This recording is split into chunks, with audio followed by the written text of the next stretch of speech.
அனைவருக்கும் வணக்கம். நான் முதல்வன் திட்டம் தலைவர் தமிழ்நாட்டுடைய முதல்வர் திரு மு.க. ஸ்டாலின் அவர்கள் தொடங்கிய இந்த அற்புதமான திட்டம் இன்று ஒரு சூப்பர் ஹிட் சக்ஸஸ் ஆகியிருக்கிறது.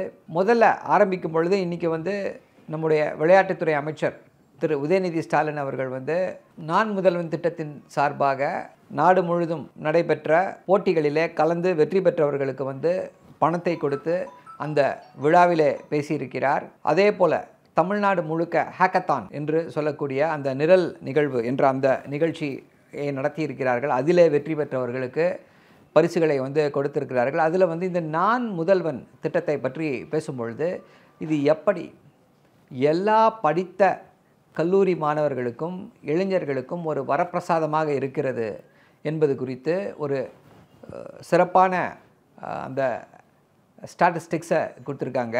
இதுக்கு முன்னாடியே நம்ம நிறைய தடவை இந்த நான் முதல்வன் திட்டம் எப்படி ஒரு சிறப்பான திட்டம் என்பதை பற்றி நிறைய தடவை பேசியிருக்கோம். இப்போ நம்முடைய ஏட்டு சுரக்காய் கறி குதவாது என்றதன் அடிப்படை தான் இந்த நான் முதல்வன் திட்டம். நம்ம என்னதான் ஒரு மிக சிறந்த இடத்துல படிச்சிருந்தாலும் அந்த கல்வி அறிவு என்பது நமக்கு தேவையானது, அது ரொம்ப முக்கியம். ஆனால் அது நம்ம ஒரு குறிப்பிட்ட ஒரு தொழிலுக்கு போகும்போது, ஏன்னா பல தொழில்கள் இருக்கிறது, பல நிறுவனங்கள் இருக்கிறது, அவங்களுடைய தேவைகள் வேறு வேறாக இருக்கிறது. ஸோ எல்லாருக்குமே எல்லா விஷயங்களையுமே அந்த பள்ளிக்கூடங்களிலோ கல்லூரிகளிலோ கற்றுக் கொடுக்க முடியுமா, அந்த சிலபஸில் எல்லாத்தையும் கவர் பண்ண முடியுமானா முடியாது. ஸோ அந்த ஸ்கில்லை டெவலப் பண்ணோன்னா அதுக்கு ஒரு பிரிட்ஜ் வேணும், ஒரு பிரிட்ஜ் கோர்ஸ் வேணும், ஒரு பிரிட்ஜ் பண்ணுறதுக்கு மாணவர்களுக்கு அந்த திறனை கொடுக்க வேண்டும் என்ற அந்த அடிப்படையில் தொடங்கப்பட்டது தான் இந்த நான் முதல்வன் திட்டம். தமிழ்நாட்டுடைய முதல்வர் தெளிவாக சொன்னார், நான் முதல்வன் திட்டம் என்பது நீங்கள் வாழ்க்கையிலே முதல்வராக முன்னேறுவதற்கான திட்டம் அப்படின்னாங்க.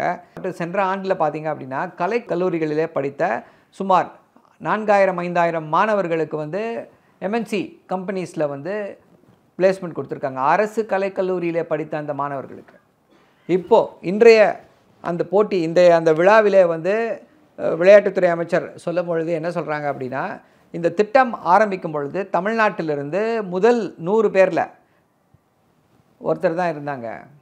இன்றைக்கி 6 பேர் வந்திருக்காங்க.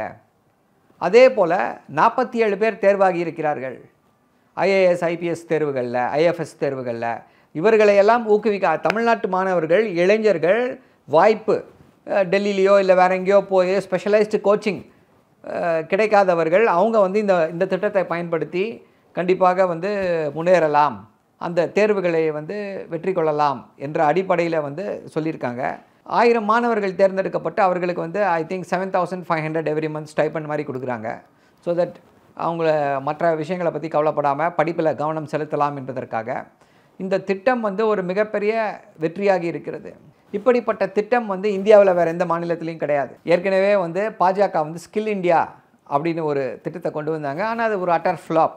ஏன் அட்டர் ஃப்ளாப்னா 2024 பட்ஜெட்டில் வாக்குறுதி கொடுத்தாங்க. என்ன வாக்குறுதி கொடுத்தாங்கன்னா, நாங்கள் எல்லாருக்கும் அப்ரெண்டிஸ் எல்லாரையும் தேர்ந்தெடுத்து பெரிய பெரிய நிறுவனங்களில் அவங்கள நாங்கள் அப்ரெண்டிஸாக ப்ளேஸ் பண்ணுவோம், இன்டர்ன்ஸாக ப்ளேஸ் பண்ணுவோம் அப்படின்னு சொன்னாங்க. ஆனால் அதற்கான எந்த முயற்சியும் அவர்கள் எடுக்கவில்லை, எதுவும் செய்யலை. ஸ்கில் இந்தியா என்ற அந்த ஒன்றிய அரசுடைய அந்த திட்டத்தில் எப்படி என்ன அவுட்கம், எத்தனை வெற்றி பெற்றிருக்கிறார்கள், எத்தனை பேர் அதனால் பலனடைந்திருக்கிறார்கள் அப்படின்னா எதுவும் இல்லை. ஏன்னா பாஜக ஏதாவது ஒரு விஷயத்தை கொஞ்சம் நல்லா செஞ்சிருந்தாலே எவ்வளோ பெரிய விளம்பரத்தை கொடுத்திருப்பார்கள் என்று நமக்கு தெரியும். எந்த விளம்பரமும் அது குறித்து வரவில்லை, யாரும் அதை பற்றி பேசவில்லை என்பதே ஸ்கில் இந்தியா என்பது ஒரு அட்டர் ஃப்ளாப் என்பதற்கான ஒரு எடுத்துக்காட்டு. தமிழ்நாட்டுடைய முதல்வர் இளைஞர்களின் நலனுக்காக எதையும் செய்ய தயாராக இருக்கிறார். இளைஞர்கள் இதை எல்லாவற்றையும் பயன்படுத்தி கொண்டு வாழ்க்கையிலே மேன்மேலும் வெற்றி பெற வேண்டும். இது பற்றி உங்களுக்கு ஏதாவது கருத்து இருந்தால் கண்டிப்பாக நம்முடைய கமெண்ட்ஸ் பகுதியில் உங்களுடைய கருத்துக்களை நீங்கள் தெரிவிக்கலாம். அதற்கு கண்டிப்பாக பதில் கொடுக்கப்படும். கேள்விகள் எதாக இருந்தாலும் கேட்கலாம். அதே போல் எந்த டாப்பிக்கை பற்றி பேசணும்னு நீங்கள் சொல்கிறீங்கன்னா அந்த டாப்பிக்கை பற்றியும் நம்ம விரிவாக பேசலாம். நன்றி, வணக்கம்.